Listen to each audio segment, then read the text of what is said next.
अच्छा नासिर अदीब साहब, ये एक रवायती सा फ़िक्रा है, लेकिन बिल्कुल सच बोल रहा हूँ कि मैं बचपन से आपका फ़ैन हूँ।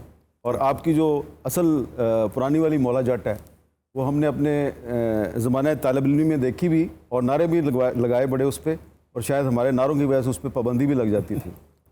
लेकिन सवाल मेरा आपसे ये है कि एक मौला जट आपने तकरीबन 30-40 साल पहले, 43 ईयर 43 साल पहले, 43 ईयर्स पहले लिखी।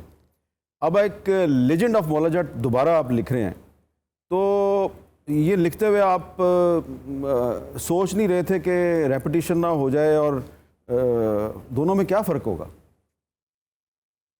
फ़र्क क्या है ये तो मैं आपको बाद में बताता हूँ। ये रेपिटेशन की बात पहले करता हूँ।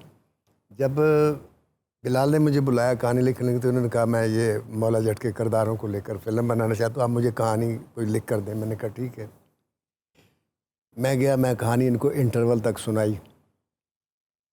मैं राइटर हूँ, मैंने 412 मेरी फिल्में रिलीज़ हुई, तो जब मैं कहानी सुनाता हूँ तो डायरेक्टर और प्रोड्यूसर जो मेरे सामने बैठे हैं उनके चेहरे के एक्सप्रेशन से 3-4 सीनों के बाद मुझे पता चल जाता है कि बात जम गई है या ये बोर हो रहे हैं।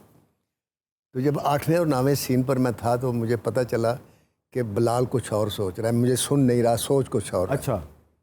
जब मैंने इंटरवल लगाया तो मैंने इससे पूछा जी, तो इन्होंने मेरा बहुत दिल रखा। उस वक्त मुझे पता चला ये काफ़ी चालाक इंसान है। मुझे कहने लगे मुझे 2-3 दिन दें। मैंने कहा ठीक है। वो 2-3 दिन की बजाय इन्होंने 2-3 महीने ले लिए।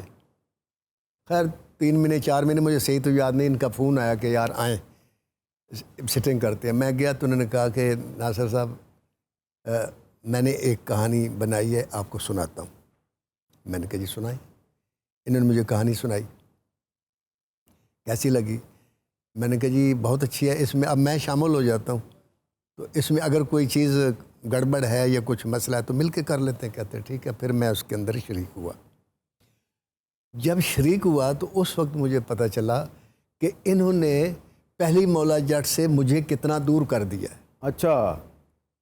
उस कहानी में शामिल होने के बाद मुझे पता चला, और जो मैं उसमें घुसता चला गया तो मैं इनसे सीखता भी चला। तो ये एक बिल्कुल नई फिल्म है? बिल्कुल एक नई फिल्म है। आप यूँ समझ ले, वो मेरी फिल्म एक डायलॉग में बताता हूँ, वो सिस्टम के ख़िलाफ़ थी, ये एक गलत सोच के ख़िलाफ़ है। वाह क्या बात है।